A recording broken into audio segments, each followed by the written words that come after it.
Hello,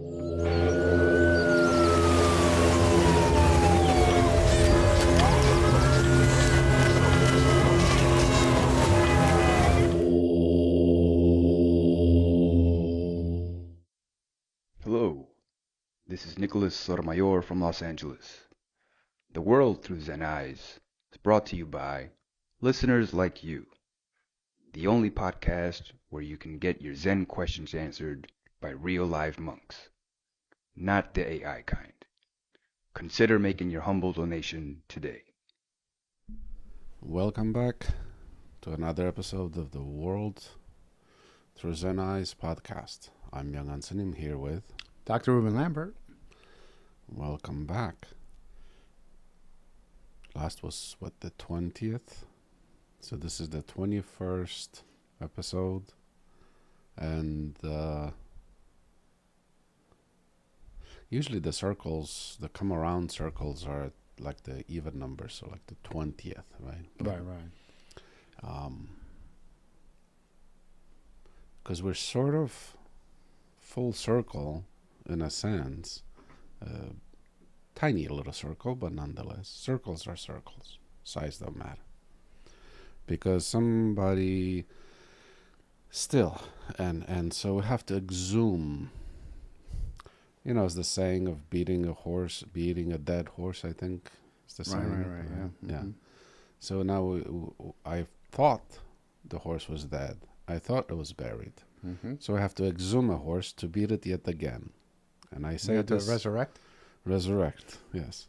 So I say this because yet again, the idea of relationship of Zen to language came up as a question. Naturally, I believe the person did hear the initial episode of the Words on Words or whatever it was. We discuss it, and here and there we discuss it. So, but nonetheless, I think it's such a difficult thing to organize, perhaps, for people, because it can appear, and there's another topic suggestion, and we'll tackle that in the next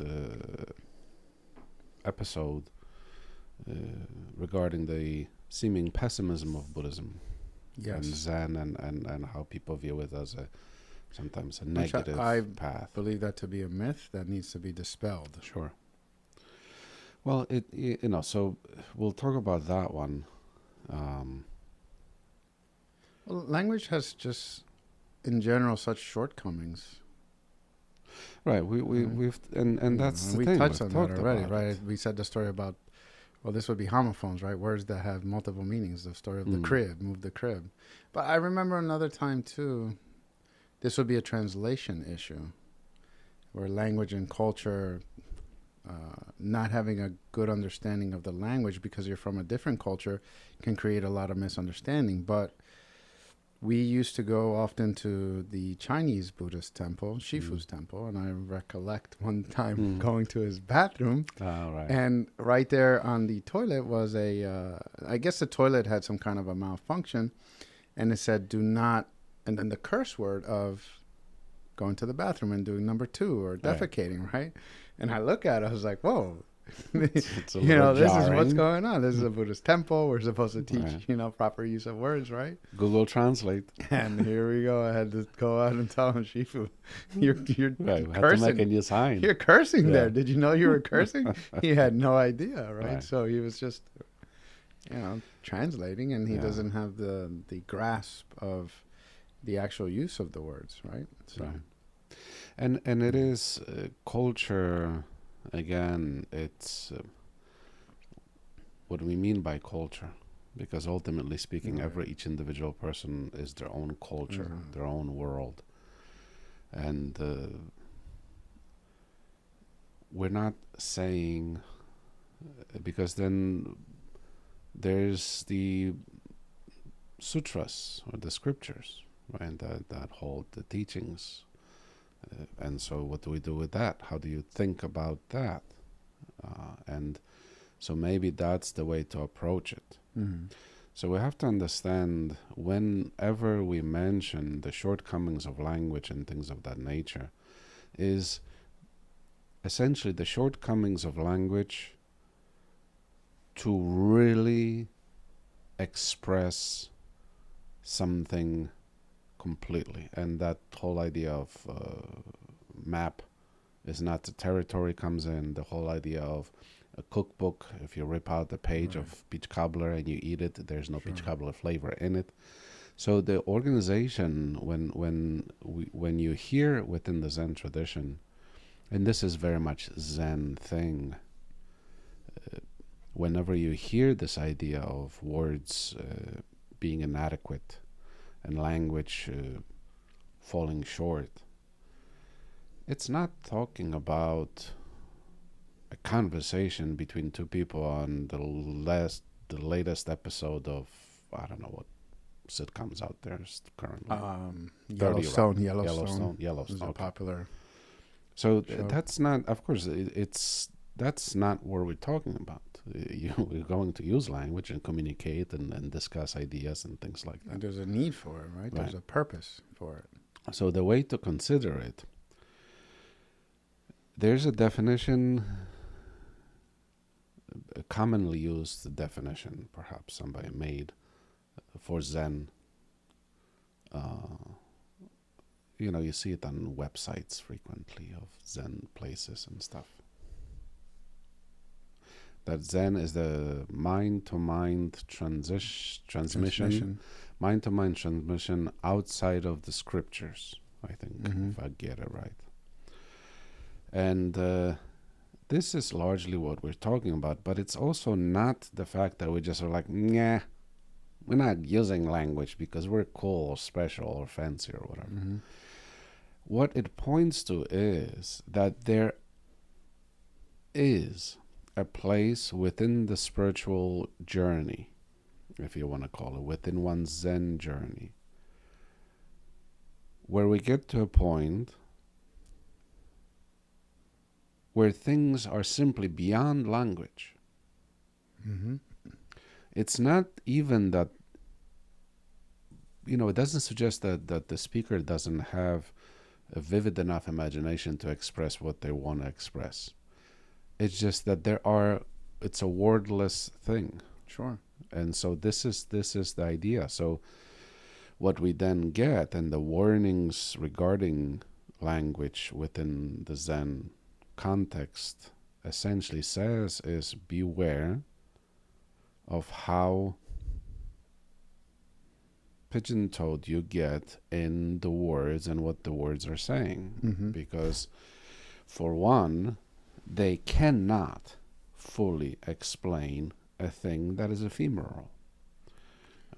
That makes me think of, like, we've done a lot of hikes, and I think maybe around 2021, you and one of our Shindo members, Raphael, were doing some peak bagging, and I was able to join you guys on one of the trips, and we went to the top of Mount Rogers. And one of the things that I remember, and from other types of hikes that we've done, is the deafening silence that you can experience at the mountain peak.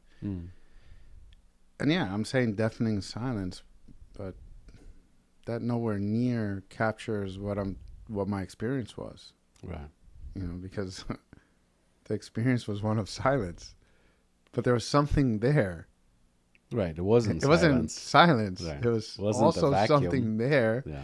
And then how do you just explain? It was just this, again, overwhelming, peaceful, silence that I don't know how to put into words, right? But if you go there, then maybe you can know. Right. But words for me in that moment fall short.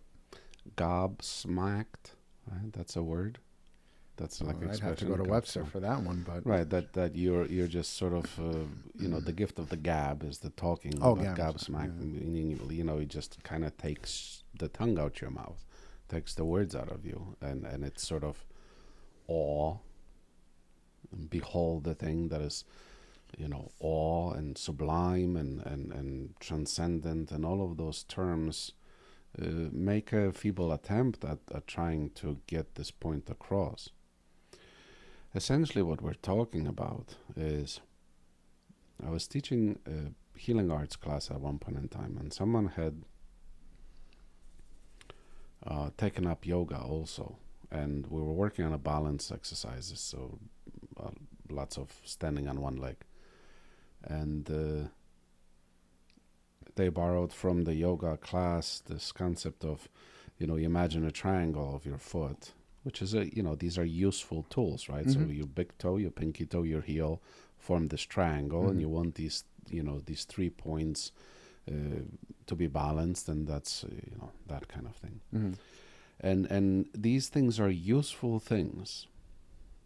But what happens, and even though clearly the person knows that the foot is not triangular, right? And no one's would suggest or suspect that a person just doesn't know the shape of their foot and they're just thinking triangle. But it does create, essentially the triangle enters into the physiology, and then we miss the middle toe. There are 5 toes on the foot if you are proper foot endowed, right? Right. And so what it does, it skips over. It's a tool, and it is as a tool to be used as a tool to get to some place, so to get to balance. So this idea of think of your foot as a triangle, it's a helpful thing, but it's not the foot. And it also is not the sensation of the foot. It points sort of, it's the finger pointing to the moon. Yeah, or the map is not the... Right, the map is not the territory. Right. And so the problem becomes, this becomes more and more so apparent and almost really stifling and really inhibiting and really crippling later on in the spiritual journey, is when the experiences of certain meditation, the levels of meditation have been, and again, in a sense, we entice to say, there's if you continue meditation practice, you're going to feel X, Y, and Z. You're going to have such and such experience, whatever it may be, and they get exponentially fantastical. Sure. And that is where this kind of comes back and bites you. That is to say, you're sitting there and you let's say an emotion or a feeling or sensation or what have you, an experience comes to you. And what the mind is going to do, as the mind does, it's going to dredge up from the annals of history and its memorizations, this is this feeling, this experience I'm having. This experience is like the experience that Sanim talked about.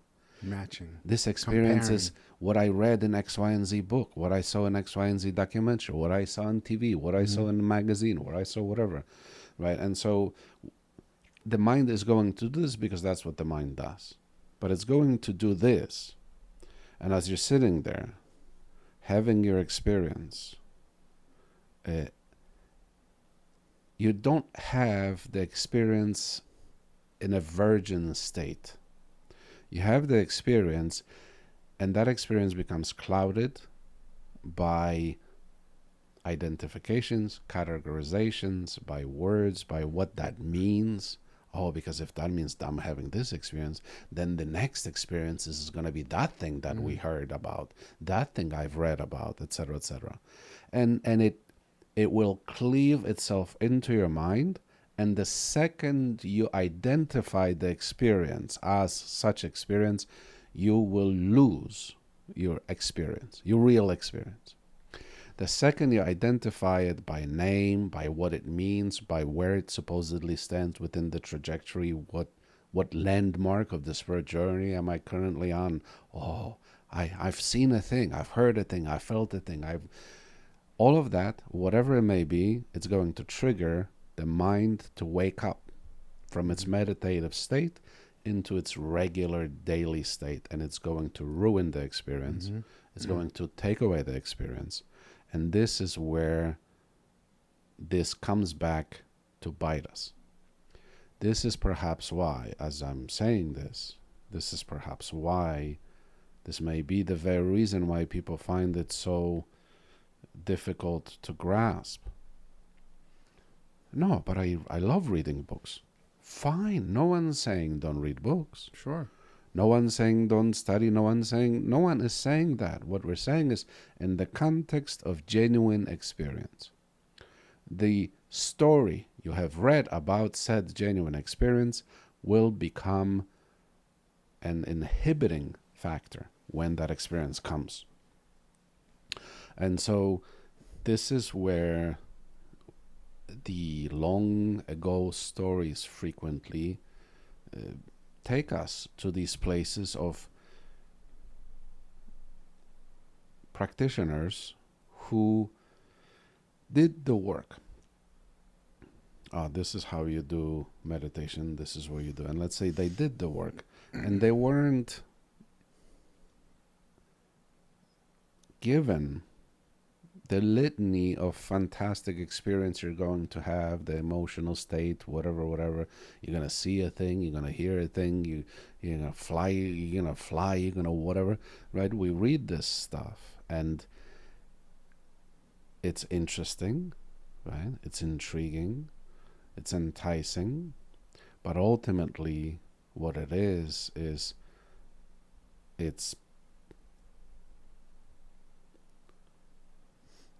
I don't even know what to call it. Well, you can't dig out any of the benefits that you're describing by simply reading and knowing the steps, being able to regurgitate the steps.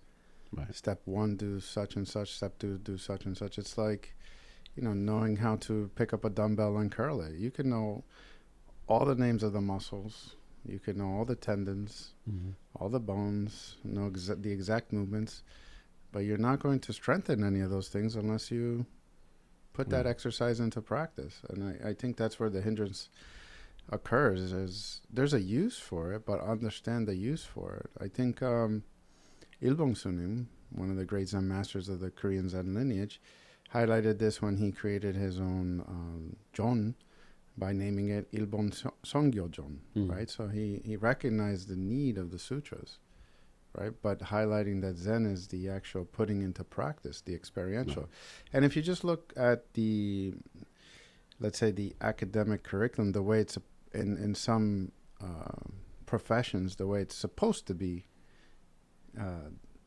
done, let's say medicine, for example, it's, you have the academic portion of it, and then you have the practicum. You have the internship, where you now have to take what you've learned and studied and go apply it. And in the initial steps, and we can talk about martial arts, for example, of any new activity that you're learning, you might, let's say a front snap kick, you're going to know the steps. You're going to know the language associated with it because someone's going to be teaching you, and you're going to make associations. Okay, put your foot like this, bring your knee up, then snap. But then when you get to a level of mastery, you abandon the script. You don't throw in front snap kick right now as a black belt, thinking step 1, step 2, step 3. Right. It flows out of you naturally, right? And in the same manner, I think that's where, in any mastery of a skill, they have to abandon the robotic. It's not you, basically, right? And Sunam tells us that all the time. You look at the book, you read the experience that somebody else has experienced. It's not yours. Right. And that's what I think we're trying to get at here, is how do you let it inspire you, let it help you to understand, what you may encounter, but it's not yours. You have to make it yours. And I think Zen is a beautiful tool that allows you to make all these benefits that you read about actually yours, to have it within your grasp, because then you can access it. Until then, it's just a fantasy. It's your imagination. Right. So. And it's that very imagination, when triggered, is what it does. Is it takes away the experience. It clouds the experience. Because it's not imagination imagines. Right. Doesn't experience, doesn't have the feeling of it. It imagines what it would be like. Imagines what it's going to be like. So it creates a mirage of a thing based on like you said, somebody else's experience. And so the relationship of language and Zen, on one hand, we communicate, because so it's, you know, there's always a danger of skewing towards one side too much. And Yukcho Henung kind of addresses that also. Now, Yukcho Henung was the sixth patriarch. He was illiterate himself, as was our Nojangnim, as our monastic grandfather. And Yukcho Henung addresses this. In Yukcho Tangyong Sutra, he talks about this very rigid perspective of the no language bit, right? Because it is such a prevalent thing, but it's again also there's a sort of sickness about it, right? That no language, no talking, no thinking, no communication, no, you know, that kind of thing. We're taking to an extreme, and we know that Zen is the path of the middle ground, not the path of extremes. Sure. And so Yukcho Henung sort of addresses one who would say that Zen cannot be encapsulated by language. Right? It can sort of no language can be used, or whatever the quotation exactly is. And so Yukcho Henung suggests, well, by saying no language, you're using language to say no language. Right. So it kind of stands at, you know, in opposition to the whole language doesn't suffice. Because if you declare that language doesn't suffice, by mere declaration that language doesn't suffice, you have used language to declare that language doesn't suffice. So essentially, it doesn't make no sense. And so on one hand, what that suggests is that we mustn't be so fixated on this no language can grasp it business, but also more so what the deeper and the actual point is, that it's the experience, the practitioner practicing, not talking about the practicing, because this is where we get into these never-ending debates, right? The philosophizing, the thing that the Buddha warned about, the philosophizing, and you see this interaction commonly as almost like a part of the Zen culture also. You know, you'll have one person on one side say, oh, you know, we have to do X, Y, and Z, and the other like person... sudden enlightenment versus gradual enlightenment. Like Once that, you start to get into those academic discussions, it's just Dono donsu, dono round jonsu. and round and round and round and round. And right, and that's exactly the idea, because that sudden enlightenment versus gradual, dono donsu, dono jomsu, is just forever and ever, you know, and it does something. It's so strange, because you could be clothed in your robes and you have your shaven head, and you know, you could be drinking your green teas and having this conversation that presents itself as supposedly some profound thing, but it's as worldly as conversations can get. Splitting hairs, one position entrenched in its position against another position entrenched in its position, right? Let's say two monks talking back and forth about this and this and this. Meanwhile, right, the Zen master may be looking and going, Chamson heba. Go do meditation, don't sit over here talking back and forth. That's the idea, right? So again, it's philosophizing. This is the Yukcho Henung's warning, in a sense, is don't discuss it. If you truly hold to be true the fact that language cannot grasp, and you know, that's why there's a place, because we need conversation, we need communication with one another, right? But there's a place where that language does fall off. And the thing is, we get to that place, and on that boundary of that, there's a lot of discussion about the thing. So, like, you know, we've gotten to a precipice, let's call it the solid ground of language, and we've gotten to the precipice of it. Now we're looking over the abyss, if you will.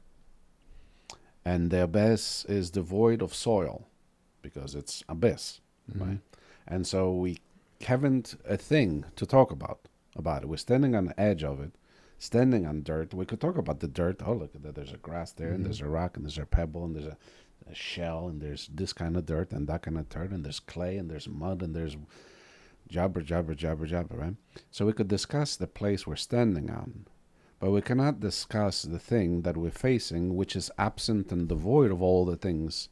They're in the abyss, if you will, right? The spaciousness, the void, whatever, I'm just using words here. But there's no rock, and there's no soil, and there's no grass, and there's no tree, and there's no thing. But we could stand on this precipice talking about the thing that hasn't the things. So if that's truly one's position, you come to that place and you shut up.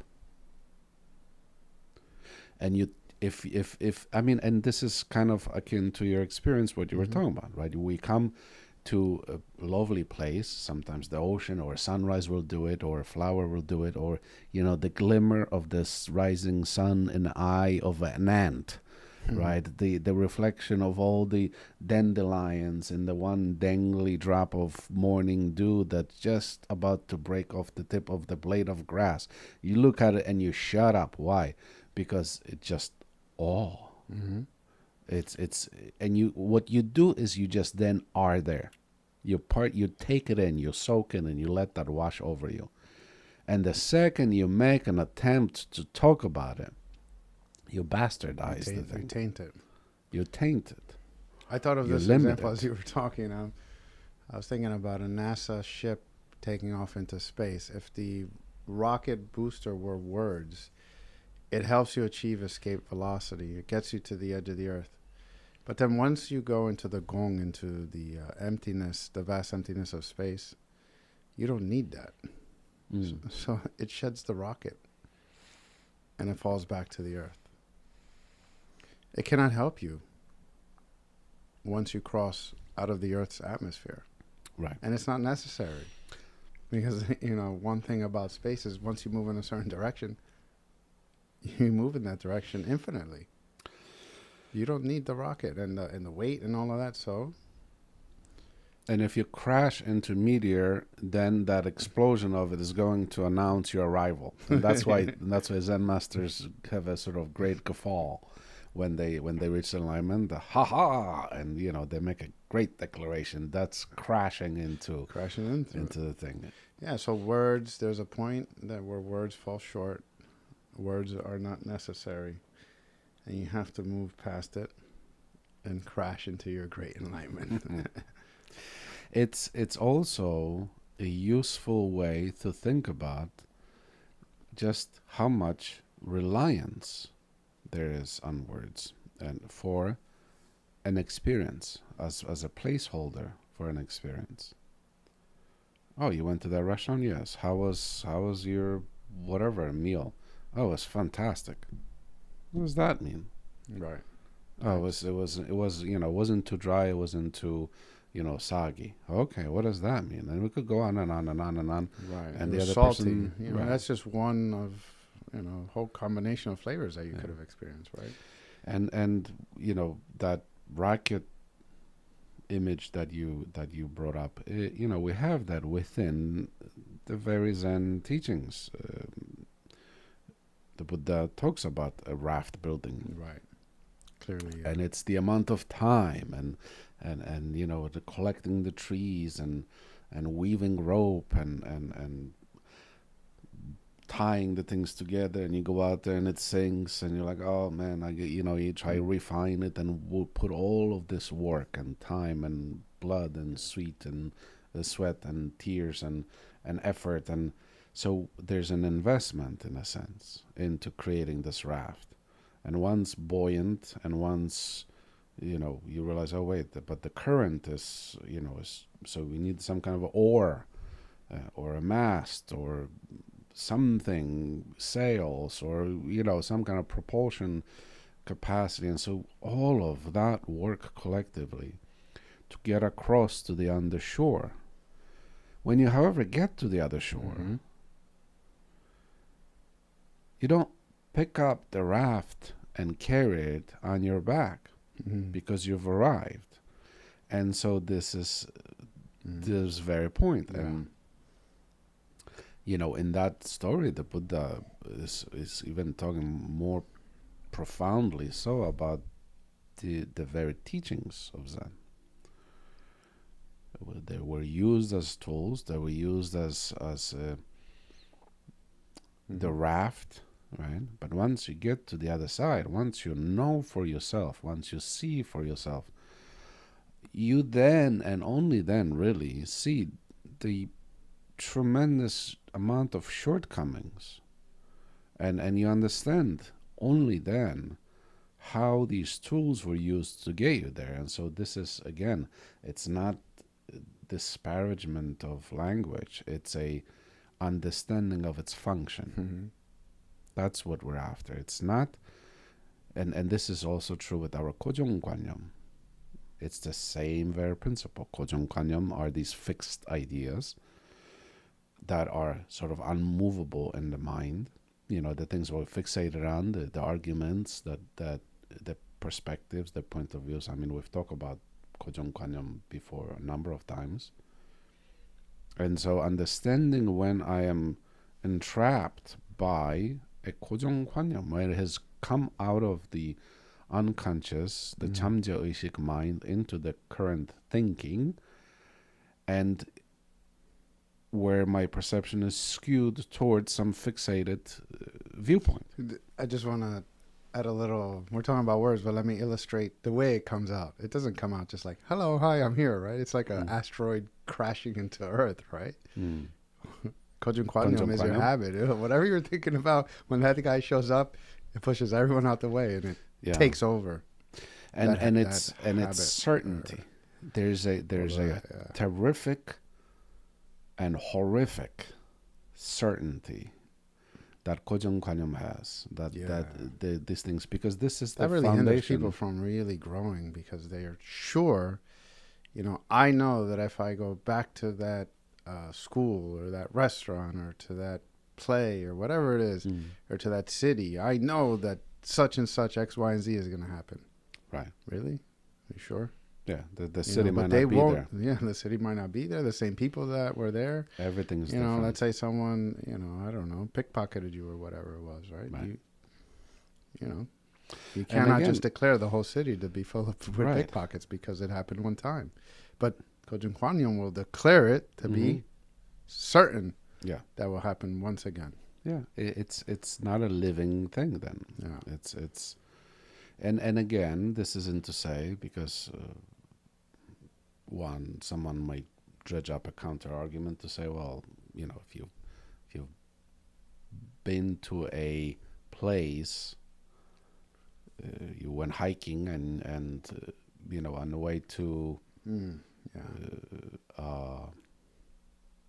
Woodstock, when we go to the Tibetan temple, and then there's the mountain with the observation, the fire tower, the observation tower. Just before you get to the tower, there's a sign for rattlesnake. Right. And from time to time on those trips, people have mentioned that they saw the rattlesnake even on the mountain top. And so what we're not suggesting is that you ignore absolutely history. Not. That you know that, oh, the sense, there's rattlesnake, that's, you know, that's yesterday. Today is no rattlesnake. That's not what that suggests. What it suggests is we have to understand the mind working, the mind doing what it's currently doing. Have I been triggered? You know, we could put it in that context. It's a common word nowadays. You know, have I been triggered?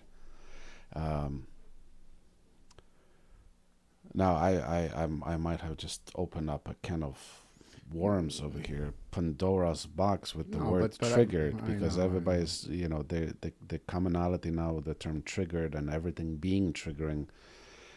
I'm talking about more psychologically, kind of within the context of psychology, right? That the triggering things trigger a very visceral response to a situation. So what we're saying is, but no, in that moment when you're triggered and the stale old past ideas come into the moment and kick any other possibility out, and it just literally hijacks logic goes your whole way out of thinking, right? the window. No new information can enter your Right. mind. Yeah. Right? But you don't even bother to check or look, were there any rattlesnakes on the road? And recently I had this experience with my son. We were at my sister's pool, and there are a lot of, like, the water attracts beetles. And on a rug near there was a dead beetle on there, and he had saw that. And then we had to go inside. You had to cross the rug, but he couldn't go through it barefoot. Even though I checked and I looked, and it was nothing The there. rug, he couldn't cross the rug. He couldn't cross the rug, so he Went couldn't around get the rug? inside to go to use the bathroom. Went around the rug. Well, you couldn't. You had to go through the rug. I had to put shoes on him. Ah, okay. And then he was like, he didn't want his foot hitting the beetle. But then I had to, after we got through him, he took care of the potty. I had to very slowly help him to let go, right. to realize that, yes, it was there. It was clean. It's not always going to be there. But he had to further examine the rug and see it and whatever. But at that moment, he was frozen. He could not traverse the landscape of the rug. A rug Even equals beetle. though his biology was saying, I got to do pee-pee. Right. He couldn't get across it. Yeah. Because that beetle was there, stuck on the rug. Mm-hmm. Right? Yeah, Until no new information enters and people become frozen. Right. The It's a real correlation thing, tether yeah. of rug equals beetle. I mean, That's when it, you think of like yeah. agoraphobia and you could open the door and the person stands on a threshold and they can't cross it magically, as if it were. So these things that hold us and captivate us. So on one hand, they distract us. Essentially, within going back to the sort of meditative practice and the meditation experience and meditative absorption, sammai, and things of that nature, the idea really is that they interject themselves into the experience, and by doing so, uproot the experience or soil the experience, making it. I mean, I haven't the words of how bizarre, absurd, ridiculous, stupid, and annoying that state is when you are just there, and then you have this experience. It robs you completely of the next moment. You can't enter. You can't. You can't enter. It's like the you rug. can't move It's past. the rug. Right. It's a rug in your life. Yeah. You cannot enter. Right. And so that's the idea. So when we, right out of the get-go, are taught and trained, even still,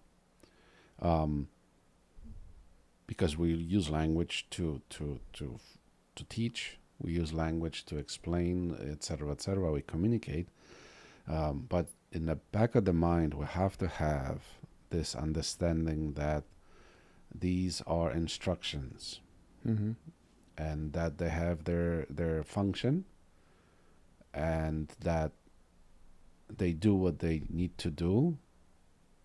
However, their only purpose is to get us to do the thing. Not to think about doing the thing, but to do the thing. Not to necessarily discuss the thing, but to do the thing. Not to sit and, for eons discuss, is it dono donsu, dono jonsu? Is it gradual alignment or is it sudden alignment? Is the thing, is it like, what is the, it will never end.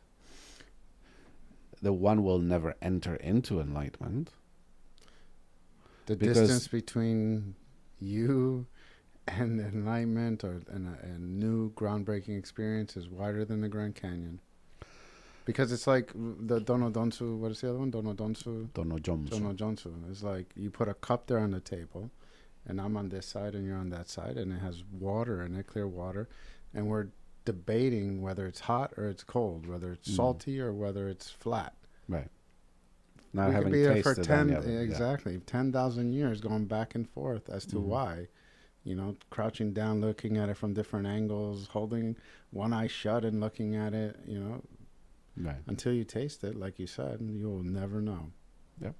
So just sitting there talking about it for days and weeks and months and years and lifetimes. So that's a good. And for the audience, there is this point of entering, and even from a psychological perspective, because I wholeheartedly believe, and research supports this, that meditation can bring people to a new point of freedom where it can cut the tethers of the past experiences that have haunted you and have binded you in place and not allowed you to move into a feeling that you desire, such as happiness and peace and contentment. Meditation can bring you to, it can really bring you to that state if you can learn and apply the things that we're talking about to focus and not allow the noise or the distractions to hijack that moment and literally pull you back from all of the progress that you were making. Because it will hinder you at that moment. Yeah. Once you allow that to become the center of your focus. And I think this is a you know, we could kind of take this as a segue into the next episode, if in fact we do. I don't want to make any promises, but if we in fact we do end up talking about the supposed pessimism. You know how we feel about isms. Isms, skulls, schisms. Exactly. So. Because then the question for the listener who tried to explain the setup is that they were talking to someone and someone said, "Oh," they said, "I'm a Buddhist," and someone said, "Oh, Buddhism is so negative, only talks about suffering," and our member tried to, they said that they tried to explain as best they could that Buddha talks about the transcendence of suffering, etc., etc. But they felt maybe wasn't sufficient enough, or And Don't worry, we got your back. Whoever that member is. So for one, if a person truly thinks, and no one truly thinks that, well, okay, I'm not going to say what people think. Perhaps, if the person truly thinks that there's no suffering in their life, then they don't have a need for the Buddhist path. That's fine. You do you. Then I learn from you. Well, then I would ask a question. When you're driving and it rains, do you put on your wipers? When you had splatter of dirt or mud and bugs on your windshield, do you use your wiper with a little squirt of wiper washer with fluid to wash your windshield? If you're going to travel to Death Valley where it's scorching hot, do you not bring water with you? Well, that's the thing. As we're going through life, right, because the suggested position is all of the Buddhist teaching talks about suffering, and that's the thing. And then by the same logic, one could say, if you're driving and your windows are dirty, you never clean them. Why just talk about dirty windows? Why have wipers? It doesn't mean all your wipers are always on. Nope. It means when the need is, you tend to that which inhibits your vision. That's suffering. Because that more obscures suffering the will path. come if you don't. And you're driving. Not only can you get hurt, but you hurt other people. Sure. That's why, it is, Yeah. it's an understandable thing, because I think it's a very common thing for people to consider it, because suffering and this suffering, but We'll address it. yeah, I mean, what else can we say? Yeah. Anyway, that sounds like it's our time. Sure. We're gonna end with this. We're gonna end with the sound of one hand clapping. There it is. There it is. Yes. I'm Young Ansanim. Take care of yourselves and each other. I'm Dr. Ruben Lambert. If you like what you heard, pass it on to a friend. Share our podcast so that other people can be informed. Right.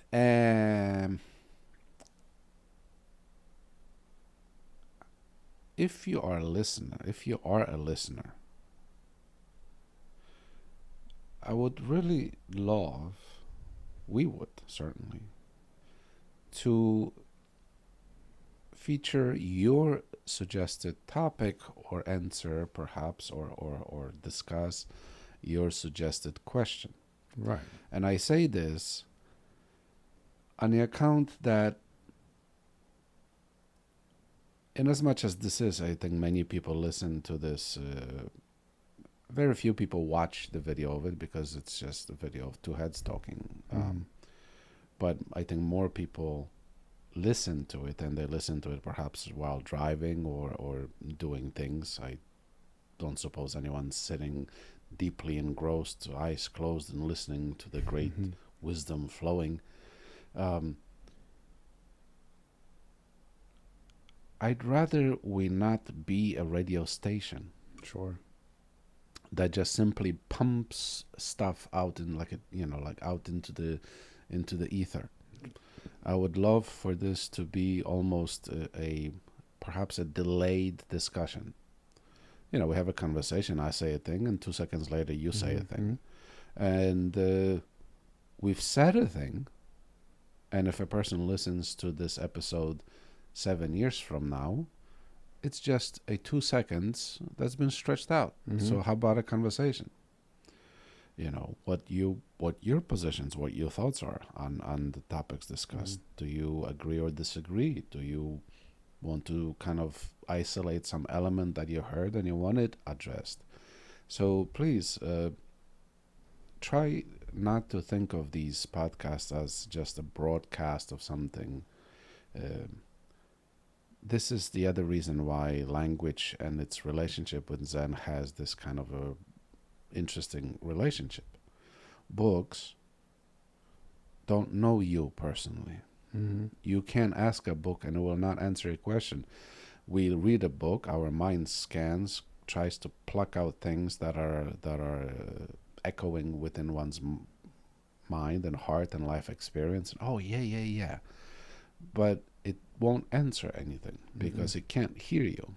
And I would love for this podcast to be treated and thought of in the same way. We speak. We are alive. You are alive. Speak back. Absolutely. Let's have a sort of, like I said, it might be a delayed conversation. So do send us the fan mail. You go to the Buzzsprout page. It's there. You can text us, email us. You could address it in person when you're here if you are a member of the Zen Center. And if you're not, we welcome you to visit. Of course, absolutely. Yes, visit. So I would like for this to be not just yet another, because we have sufficient amount of programming on TV, on the radio. Podcasting has become a thing, Rumor has it it's being done everywhere 24/7. Wherever you turn, there's... That's right. And so, but I would like it to be more interactive, and I say this to all of our listeners who hear the conversations and one would hope have a thought about what is being said, have a aha or a nah, or both are maybe. welcome. Right. So, and this is the true spirit of Zen Buddhism. Right? You ask a question, the Buddha answered. So in essence, we're building a modern day sutra here. Right. We don't want it to be, it was always intended to be, if viewed correctly, as a living tradition. It's living, it's breathing, it's the holy communion of the exhalation of one is exhalation of the other, the way that we are in communion with plants and trees and plankton and seaweeds and whatever we are. There's a back and forth. So let's have it. That's my rant. All right. Until next time, take care of yourselves and each other. From my heart to yours. Have a good day.